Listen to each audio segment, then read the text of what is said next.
I have the easiest task in today's event. I have been asked to introduce a personality who needs no introduction. Many of us know Sri Rajiv Malhotra from the Huffington Post, where he's a prolific columnist. Many of us know him from the Infinity Foundation that he founded in 1995 to foster a dialogue, a healthy dialogue between Dharma and the Abrahamic traditions. Many of us know him from the Waves conferences, where he presents so spellboundingly on paradigm-changing theories, and really it's something we all have a lot of admiration for. Many of us do not know that Sri Rajiv Malhotra, at the height of his career as a telecom and tech entrepreneur, he retired at the age of 44. He did that so that he could serve the cause of Dharma and the cause of reaching that important dialogue phase between Dharma and the Abrahamic traditions, which often gets misunderstood, misquoted, and often is distorted as well. So without much further ado, I would like to invite Sri Rajiv Malhotra.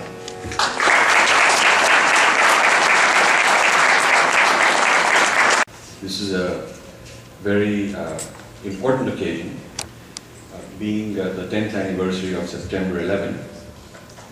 I thought I'd start by giving a comment on that occasion and how it relates to my work. 9/11, I think, says something that relates to what my research on this book is also saying, that there can be a potential threat from a foreign nexus, which is what 9/11 was, an attack from a foreign nexus of a kind which even a nation as strong as the US had not anticipated.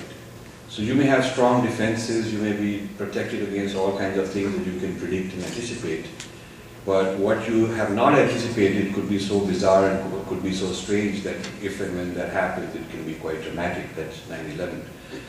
And this book talks about similar possibilities that may face India. So there's a bit of a link in that respect. But a stronger link is that as an American, as a proud American, I'm concerned about the national integrity and security of this country, as I am for the national integrity and security of India. And it is clear to me that US foreign policy makers who read this book will be convinced of the importance of India as a partner of the United States in this war against terror. And in order to have a partner as strong, as solid as India, it's therefore important for the US policy to make sure it is supporting the Indian civilization's backbone, which is the Vedic backbone, and not undermining it. There may have been programs during the Cold War to undermine it very deliberately. And even though policy towards India has become favorable in business investments and political matters, some of these old programs still continue because people haven't turned them off. And some of them have gone worse. So the book actually is one of the audiences. People ask me, what is the audience the book for? For whom is it?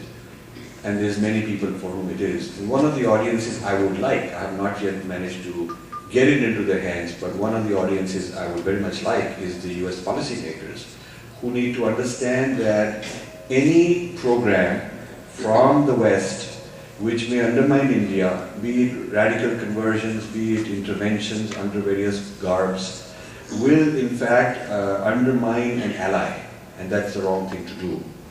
And the book is about three nexuses, foreign nexuses, that are threatening India in different ways, or are not always very explicitly and overtly, sometimes they are, but also by appropriating Indian minorities to become sort of loyal to them and work against India while remaining in India and being Indian. And that's very insidious. It's a very insidious kind of undermining. I discuss a nexus of radical Islam that would like to create what they have called Mughalistan, which would be from Afghanistan to Bangladesh, further on, all the way through North India, a recreation of the old Mughal Empire. This kind of a nexus is there. That's what the head of the Mullah Omar, Taliban head, once made a speech saying that the end game is to put their flag on the Red Fort of Delhi. That was their end game. And they have, as we keep finding more and more India-based assets. And so it is an issue that we have to always be cognizant of. There is also a nexus from China, because they have a very strong influence via Nepal to Maoists all over India now. And this nexus of China-inspired and politically kind of ideologically inspired Maoist movements is a nexus that can undermine India.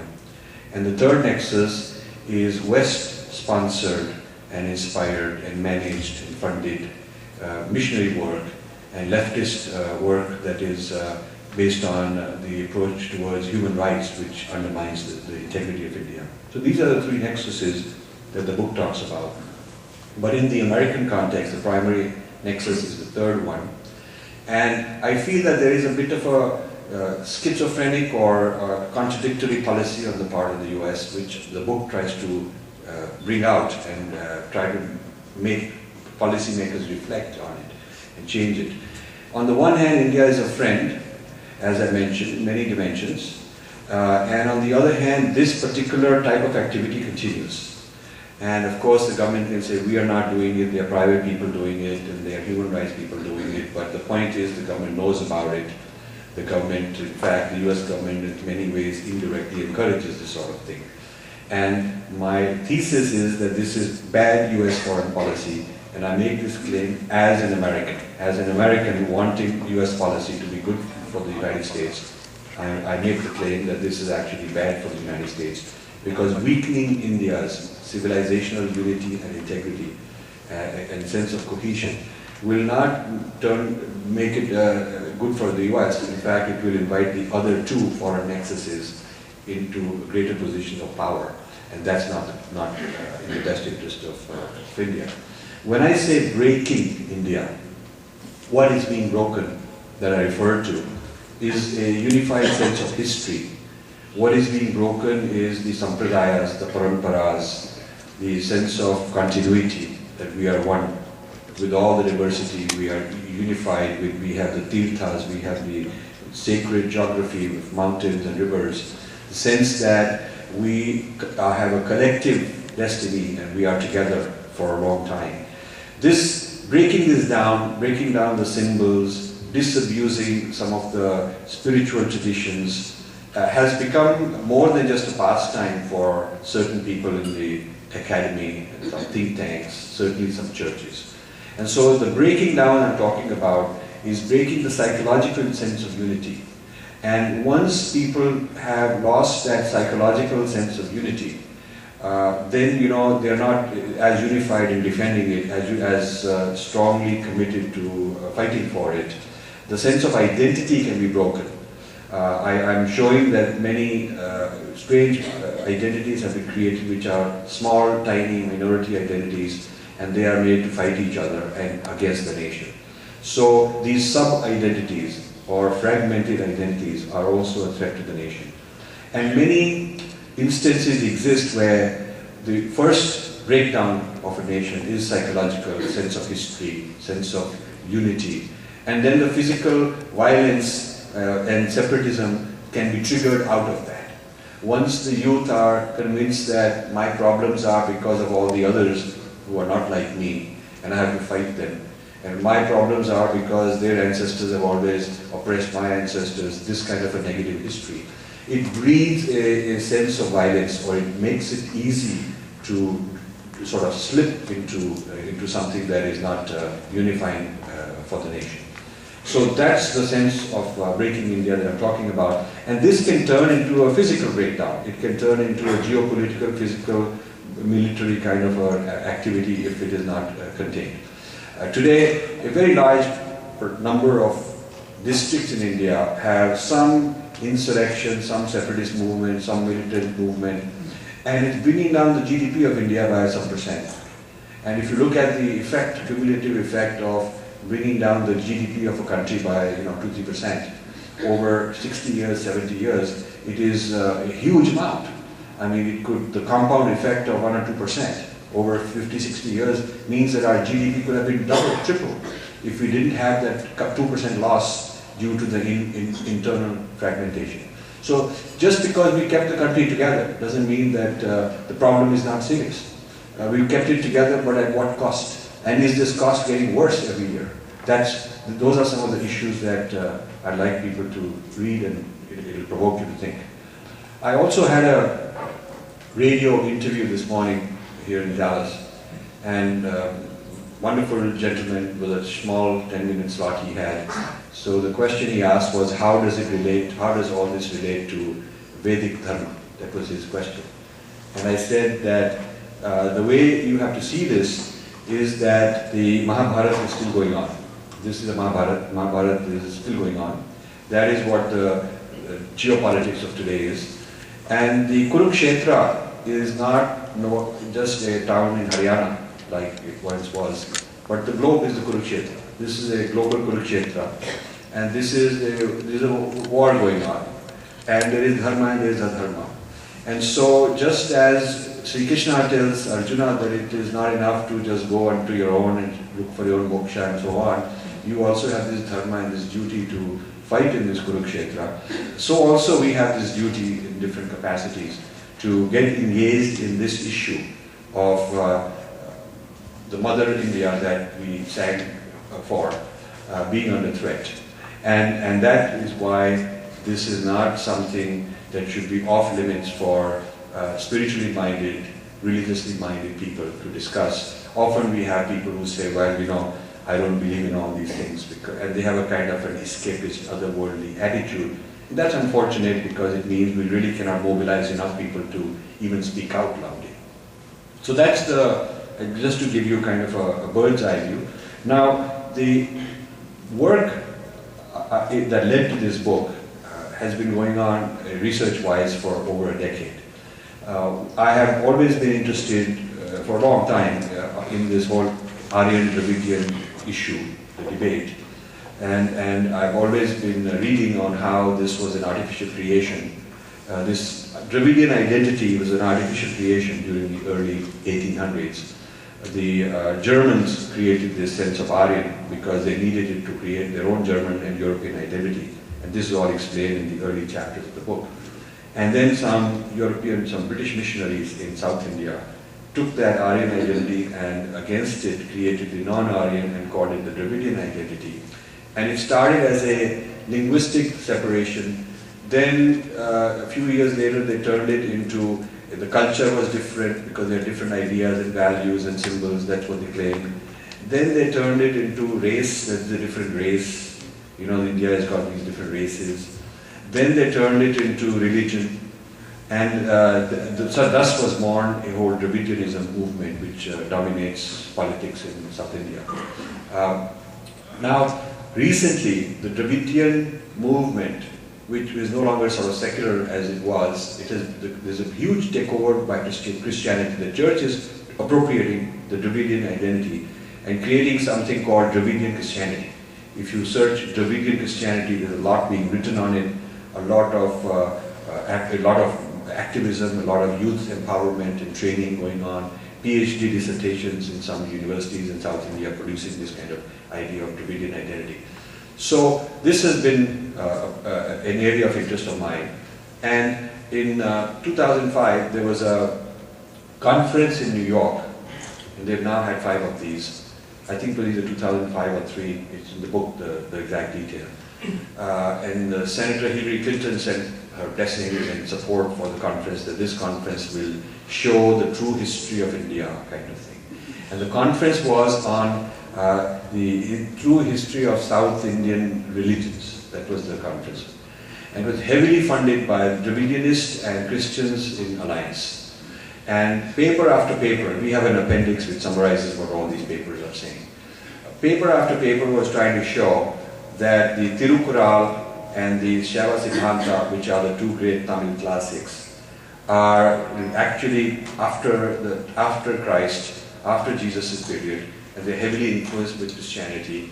And then the argument was made that they're actually St. Thomas comes and he creates these, or he dictates Jesus' teachings, and the Tamilians are not bright enough to get it properly, so they distort it, and that becomes the Tamil classics. So in other words, the Tamil classics, according to this thesis, are kind of a degraded version of Christianity. Of course, this means that you might as well purify that Christianity and get the real stuff. That is the whole message that they're trying to convey. So this launched a Dravidian Christianity movement. It's ironic that when this whole St. Thomas theory was first proposed long ago in the 1800s, the Vatican condemned it as useless history, bad history, bogus history, fraud and all that. That's pretty much on the record. And a few people later in India who had assumed this Dravidian identity, they sort of continued perpetuating it. But in the last 15-20 years, this distorted history became very convenient because it does the job. Whether it is true or not is less important to them. It does the job. So now the Western Nexuses are promoting this. They're making movies on it, and they're trying to change when the holidays are held, and they're trying to Christianize the Tamil language and history and sense of identity. So through Dravidianism is a root of Christianity that has become extremely large, extremely powerful. To give you an example, Kanyakumari district, where my co-author lives, is now more than 50% converted. In the last 10 years, converted. It's a very sacred place for a lot of Hindus, but it's converted. That's pretty drastic and pretty sudden. So this type of thing I've been tracking for a long time. And then another thing that interacted with this is about a decade ago, I was having lunch in Princeton. There were some scholars, and then one gentleman drops in and joins us, and he was introduced to me, and he says that he's just come from India, and he was, so I asked him, what were you doing? And very casually he says that he's gone as part of the Afro-Dalit movement. So I said, well, what is this Afro-Dalit movement? I've never heard of it yet. So he said, oh, Afro-Dalit movement, you know, we are teaching the history of the Dalits, that they are actually blacks, and the non-Dalits are the whites, and the white-black slavery experience of the United States can be used to interpret their slavery experience in India. So they're trying to teach them that. So I got quite concerned. I figured, you know, wow, this must be either a crackpot or maybe something strange. And so I kind of got to know him and went to his office, and on his wall was hanging the map of a balkanized India with a Dravidstan, Dalittstan, Mughalistan, all of that, which is on the cover of this book. So this map is not something we made up. It is a real map that exists in the minds of certain people. And if you go to Dalittstan.org, Dalittstan.org, you will see this map. You can download it. And this guy had it on his wall. So in fact, the map, I wanted this map on the book because that's trying to highlight what this story is about. And just a short while before the book was to come out, the publisher calls me very panicked that, you know, this map might create trouble, legal department has to clear it, they're having problems. So they first of all made it small, because the previous cover design we had, the map was the whole cover of the book was this map, not a little one. And they also put, I've never seen this done before, they put a little disclaimer at the bottom saying that this map is not a true map, just to sort of cover themselves. So, of course, no problem happened, that we're lucky for that, otherwise it would just been a hassle. But this, they were scared that, you know, we have, so in other words, rather than define, challenging, confronting such an idea of fragmentation, the tendency has been to be in denial mode, to try and look the other side and pretend it's not there, to be afraid to talk about it.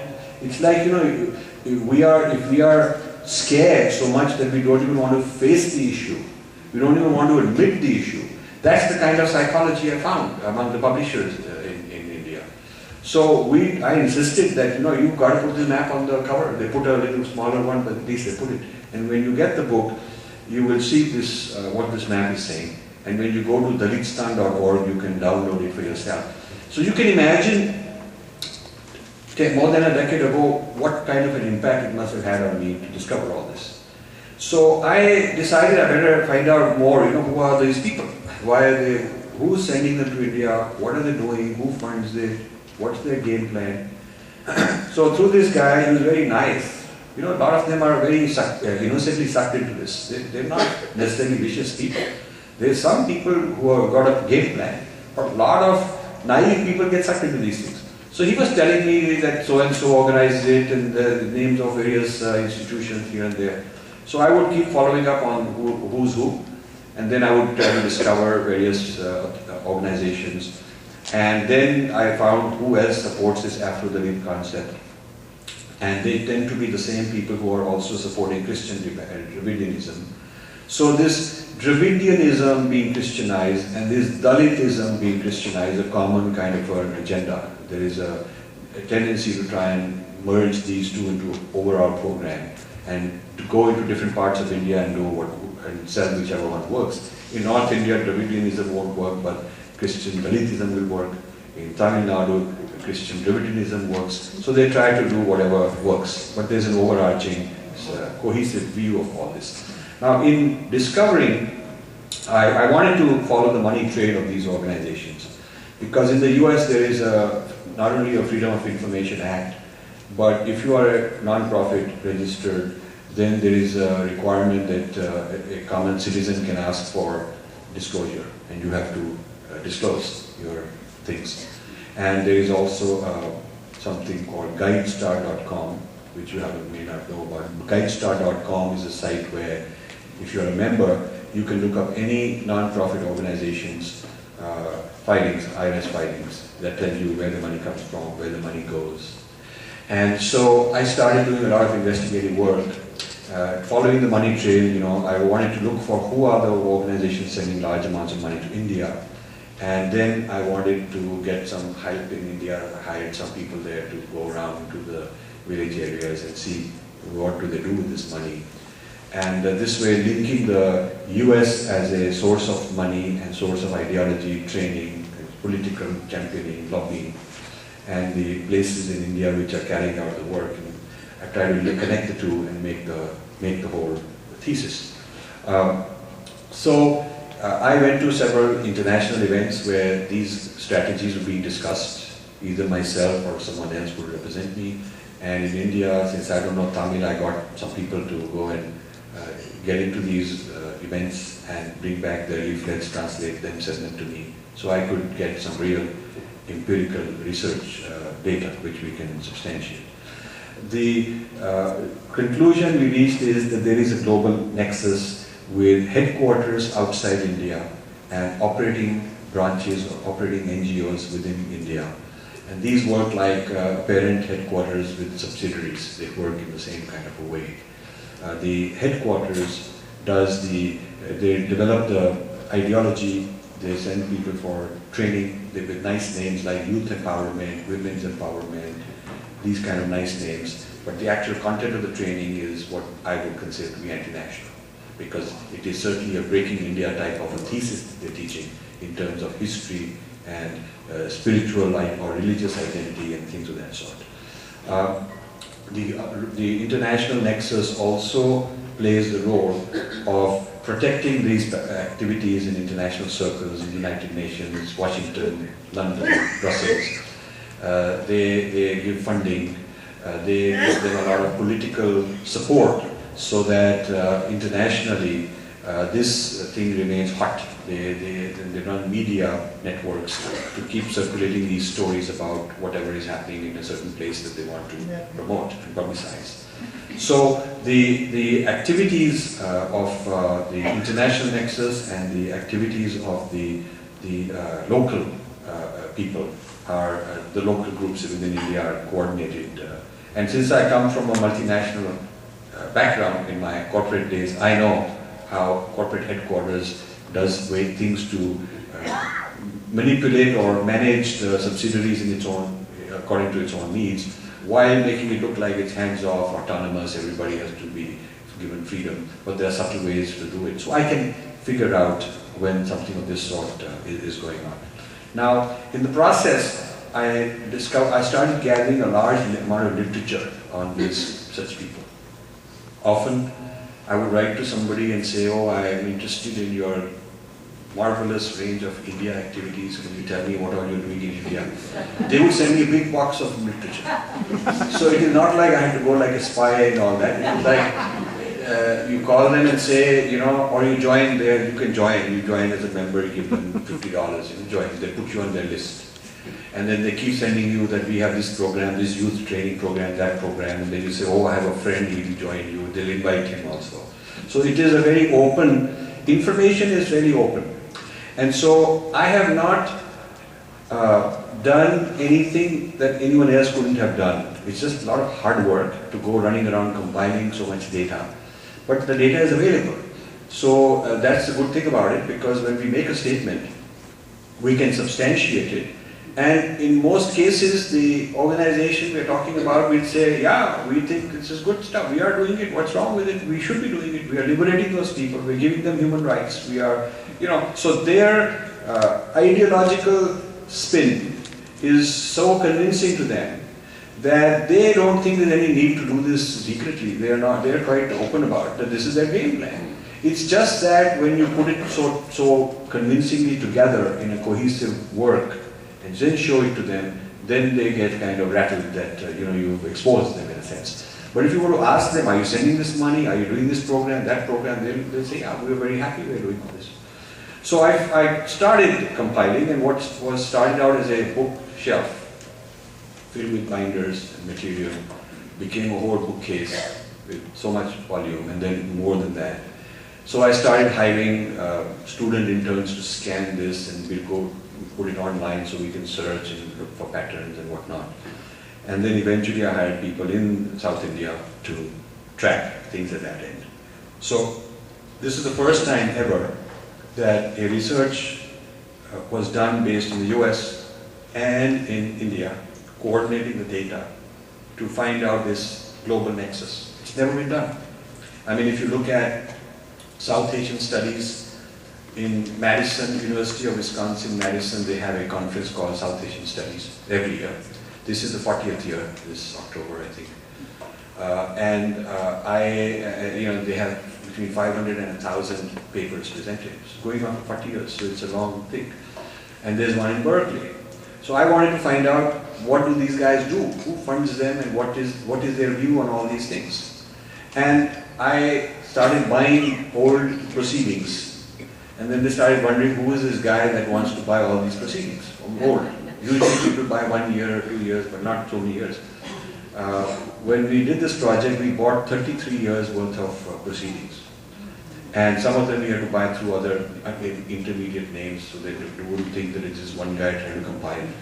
Because the mere fact that somebody is investigating me, studying me, makes me nervous. That's how people are. Just being told that we are, if you just call them up and say, I'd like to study how your conference has been studying certain things on India, not studying certain things, what kind of spin, what kind of lens, what kind of ideological framework, epistemic framework, hermeneutics do you use, what are the conclusions you reach, are they fair, not fair, what is the implication, how it shapes US policy, how it drives certain kind of behavior. If you're telling that, while it is totally within your means to do that, they're not going to cooperate. I've tried that. I've been to the Ford Foundation office in Delhi, huge wall like it's a fortress, but because I know people, I got appointments, and I said what I would like is, you just published this many years ago, you just published your 25th anniversary or some 50th anniversary, some big anniversary they were celebrating, and they had a nice brochure that they have put out billions of dollars of funding and a lot of programs they've done. So I said, is there a library where all the reports are written from all your programs?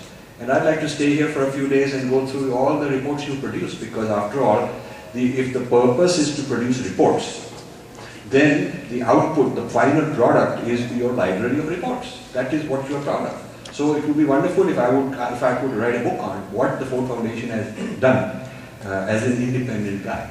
And they were very nervous. They all said, oh, I can't do this, I have to get this guy's permission, that guy's permission. I went round and round Ford Foundation, and the final official policy was, we do not keep a copy of the reports in India. Yeah. So I said, my God. I mean, if I were a government person, I would say, if somebody is operating in my country, bringing all this money, giving here, there, where, I have to have somebody take a look at what are they doing? What is the net result of what they're doing? So, and at least some enterprising scientist or a scholar in social sciences or something like that, or international relations, should make a dissertation out of it. It would be fantastic. But I just couldn't get any people excited. So I started doing this research on various international organizations and think tanks and events and conferences. I found that there is a Joshua project in Denver, which is funded by a whole consortium of churches. And they have, at the district level, for all the 600 or so districts in India, district by district level, they have a more detail about demographics, religion, economy, age, caste, this, that. They have more details than the Indian census. They have more details than the government of India has. And it is all public. I have a whole book, 1,000-page book that they gave. I went and bought it from somewhere.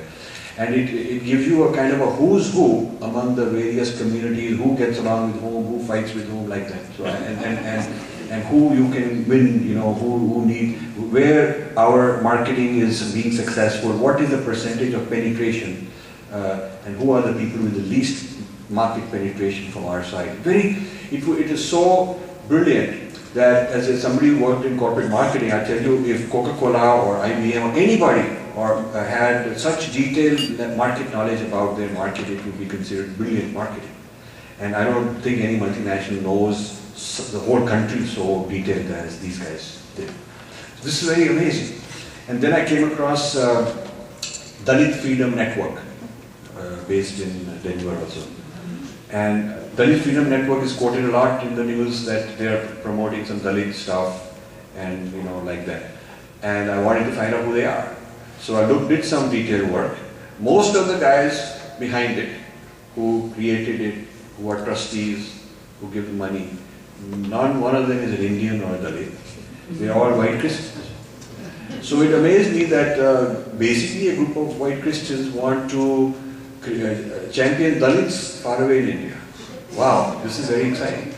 And then some of them are linked with various senators and congressmen. They're linked with church groups. There's one, I forgot his name, he's one of the Republican guys. Rick Santorum? Yes, Rick Santorum. He's on this book, in this book.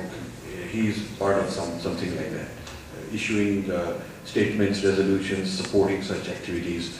So our book is very open. I mean, we have no problem saying, okay, this is what we found out about you, and we put it there.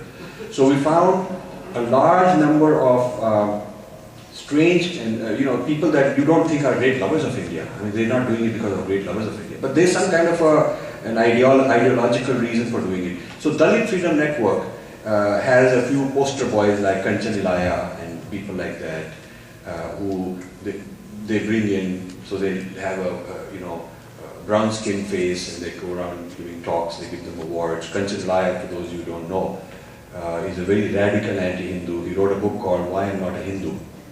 And now he's written a book called Post-Hindu India. Yeah. So he's predicting post-Hindu India. So what I'm telling you, some people say, Arey Nene, you are blaming people. I'm saying, listen, the guys I'm talking about are writing books on it. You don't have to believe me. You can just see the bibliography at the end, which is 50, 60, 70 pages long bibliography. You can just go read all this stuff. We're mostly quoting what these guys are saying. We're not quoting some Hindu type sources at all, ever. We're quoting what these guys are saying. So, and in fact, it's very ironic. Kanchan Ilaya gets funded to fly around all these fancy places, give talks, gets awards. Conferences like, I remember, Asian Studies, Association of Asian Studies, very difficult for a guy like me to get in and present a paper, but Kanchan Ilaya, big shot, they are being honored all the time. And many courses in the US, Introduction to Hinduism 101, reading list is Why I'm Not a Hindu by Kanchan Ilaya. The introduction. Now you would not, of course, you should have intellectual freedom, academic freedom, you should teach the opposing points of view. But when you're introducing a religion, you should introduce it based on what the people who believe in it claim. You should at least introduce it based on its own understanding, self-understanding, and then you can criticize it and all you want. I also found that the National Endowment of Humanities If you go to my website and you, there's in infinityfoundation.com, there's one button called Mandala. If you click, you go to another website which we created many years ago called Mandala, which has inner gate, outer gate, these kind of things. And in one of those 4 gates, I've forgotten which one, there's a whole critique we've done of this Ramayana, course on Ramayana, funded by National Endowment of Humanities when Lynn Cheney, who was wife of Dick Cheney, was the head of National Endowment of Humanities. Either it was Reagan's time or the first Bush presidency, I've forgotten which one. But under Lynn Cheney, they gave a grant called multiculturalism. You know, all this sounds very nice. Very nice, multicultural. So all the Indian parents are very happy now they're going to teach Ramayana. Obviously, when you read the Ramayana lessons, and we've quoted from that, the whole Ramayana lesson is what we call an anti-Ram song, by Dalits, by Muslims, by women, by all the people that you are this, you are that, you're a bad guy, you're, you know, whatever, everything blamed on Ram for this. So, and this is for middle school, high school type students in this country, you know. So this kind of material exists, and if you look at the funding mechanisms, there was one guy in the National Endowment of Humanities who was in charge of their South Asia program. I reached him, he got very angry with me, so we had this exchange. And then I put it out in some discussion list that this is what this guy is saying. So he then got more angry with me. And then later I found out that he'd become a big shot scholar in Johns Hopkins. In fact, at one point, one of the leaders in South Asian studies in Johns Hopkins. So our people don't even know who's who that we're dealing with. Recently, an Indian group from California organized some event in Washington to talk about international politics and Hinduism and India and all that.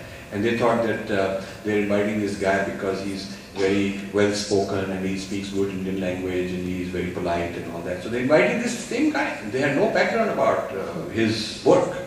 So the book is also trying to give you an introduction to who's who among such people, so that you are careful. You can refer to, you look at the index and you'll see names of people. You'll see more than 100 names of individuals and organizations that we have tracked that are part of these kind of activities. So Dalit Freedom Network then, starting in the US, they created an Indian affiliate, then they created a British affiliate, Belgian affiliate, they have affiliates in Europe and India. And they have many events going on. So we've attended some of their events, let's just leave it at that. We've attended some of their events, we have their resolutions, their proceedings. And they are very, very clearly on a radicalization of Dalits agenda. There's no doubt about it. Radicalization of Dalits as sort of an angry community within India who are angry at the nation, who can be sparked and energized and turned on into some direction. I found that recently they've been successful in getting some legislation through in Europe, and their next goal, within the next few months, they will start lobbying in Washington to put some bills to, and also UN.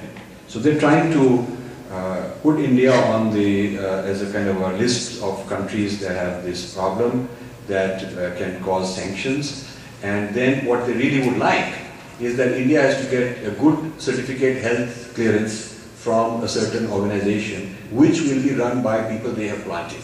So the government, the way we will be sold out, is that we'll always be at the mercy of these people, and they will in exchange want some extract something out of us. And if we don't please them and satisfy them and comply, then we could have sanctions. So this is kind of an insidious situation.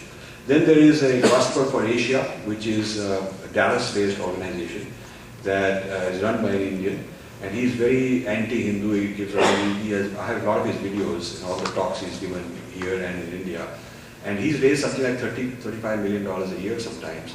He's raising a good deal of money, most of it going to South India.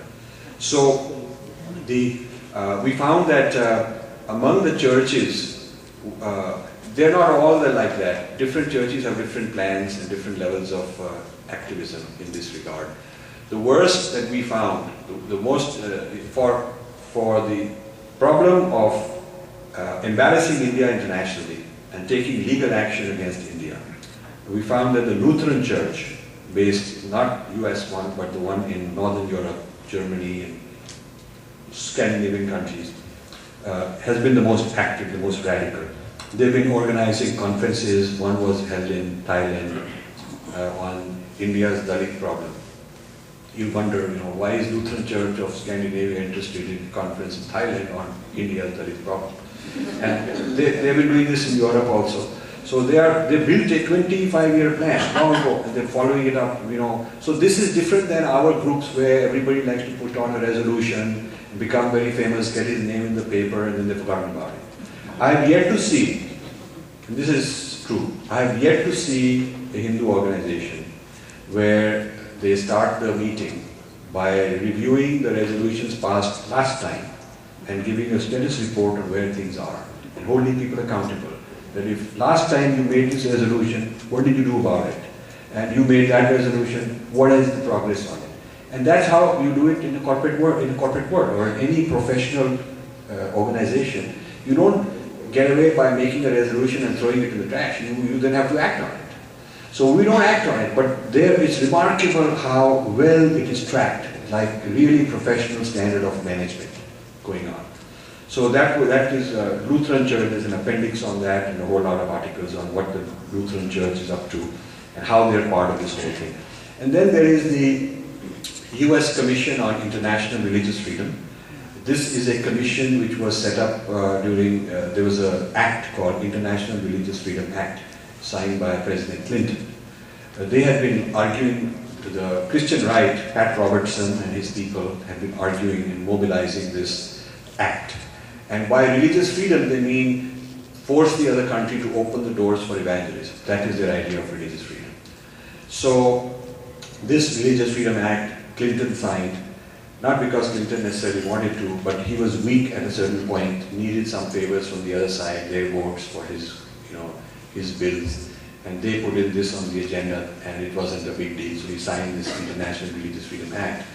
And under this act, they've set up the US Commission on International Religious Freedom. I think it's chapter 15, the whole chapter is on US government role in all these as a next part of the Nexus. So this US Commission on Religious Freedom, the job is it works for the US Congress. It's a permanent commission, and it has around 12 or 15 or some number of commissioners who are very, very powerful people because they get to decide, they can have a hearing on a particular event in a particular country or a particular accusation or bias in a certain country. And they're not accountable to anybody for how they choose this. If I were to say, I want you to have a hearing on how some Christians are doing something abusive, they don't even have to answer back.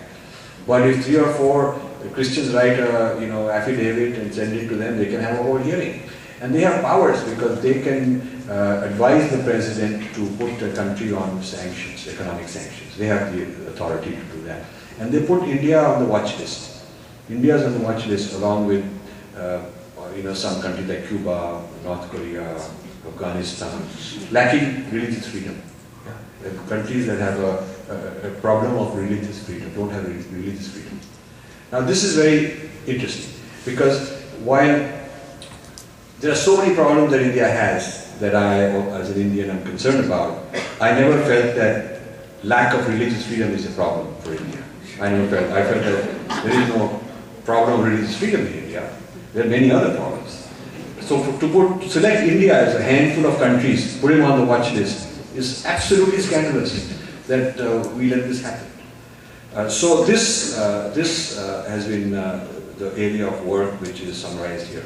One of the books we used is a book by a Christian, Pradeep Ninian Thomas, I think is the name, but it's referenced here in the book, in my book, on Christian media in India.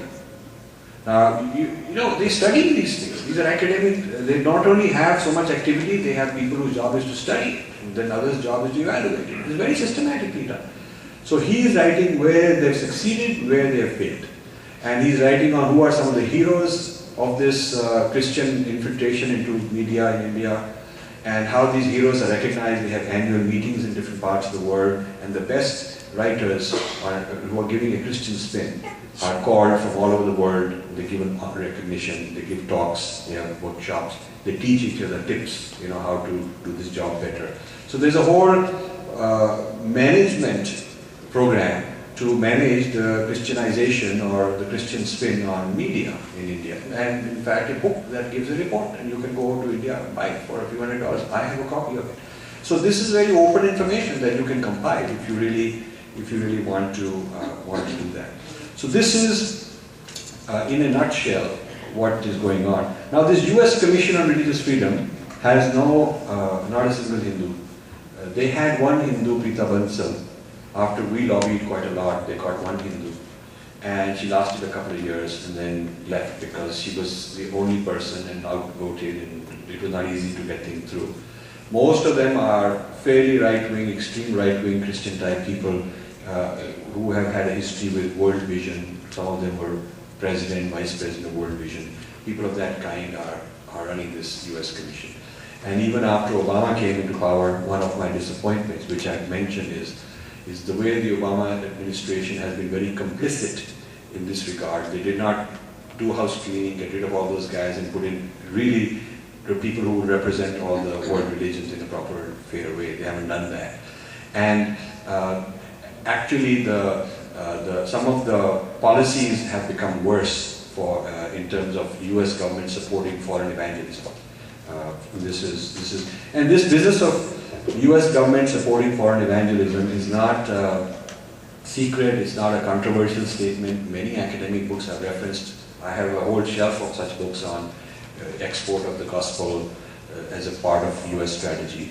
There was a Wall Street Journal article some years ago that I referenced called Export of Evangelism as US Foreign Policy. That was the title, the front page, on how that is part of US foreign policy. That whether it's Afghanistan, Iraq, or wherever it is, exporting Christianity is part of long-term foreign policy. Because the view that is held is that Christianizing a country is soft power. It is US soft power. They become more amenable to our way of thinking if they are Christianized. But I'm arguing that actually if you weaken the Vedic substratum of Indian society, you'll actually create a chaos which would backfire on the US in a big way. That is the argument that I'm giving in my book. Now, an interesting point I want to make is, and I'll be finished in just 5 minutes. If you go to a McDonald's in India, let's say you go to a small McDonald's restaurant in India, and there may be 20 employees, you don't think of it as a minority establishment. Just because there are 20 people doesn't mean it's a minority establishment. Because you do not evaluate that one restaurant in isolation.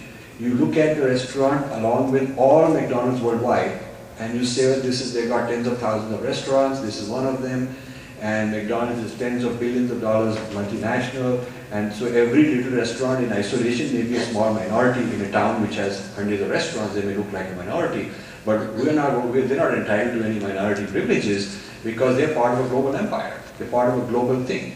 So if you use the same logic, and if in Nagaland or some other place, let's say there's a Baptist church, it may look like it's a minority by itself. But if you see it is a subsidiary and a branch office of a global majority, of a global, huge, billions of dollars empire, very powerful, it is not a minority. So the question of whose minority is being challenged in this book. I am saying that numerical numbers within a small geographical area is not the right criteria for deciding who's a minority entitled to privileges. If it may be a minority locally, but it is run and operated and governed by a global nexus somewhere else that gives them the money, that appoints their leaders, that gives them the ideology, that monitors them, tracks them, gives them political, legal support, all the things that corporate headquarters does for a multinational. If that is how they're set up, then they are part of a global majority, and they're part of a foreign nexus. They should not be entitled. We should have freedom to let them do what they do, but we should not be giving them some special privileges because their royalty is somewhere else. Then let them be looked after by somebody else because that is where the royalty is. So this would change the whole minority rights if this could be legally challenged. The whole status of the definition of a minority, if they are foreign controlled, then they should not be entitled to being a minority. And the final point I make, and then I close, is that China also has faced similar Western intervention attempts, but it has not acquiesced, it has not apologized. Just like every year there is a human rights report on India that says that this is the problem of human rights going on in India, and while in the case of India there's an apology and they are embarrassed, there's also a similar report about China, but within 2 weeks after such a report comes out about China, China publishes its own report on US human rights violations. So that is the way to do it. And for 10 years, you can go back. You can go back for 10 years and find that every time there's a US condemnation of Chinese human rights, they have a report which US media won't cover, but you can get these reports. China has a report on world human rights problems, they blame US on it. And India, so it means that they have an ongoing operation watching, because they're saying, who the heck are you to blame us? We also have things we're blaming you for.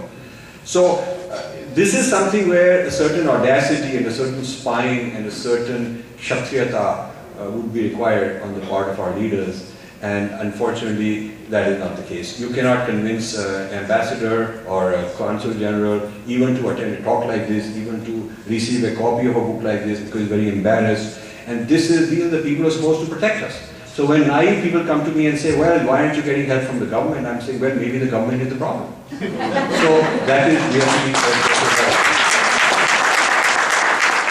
So thank you very much. I will stop and then we will have more questions. Thank you.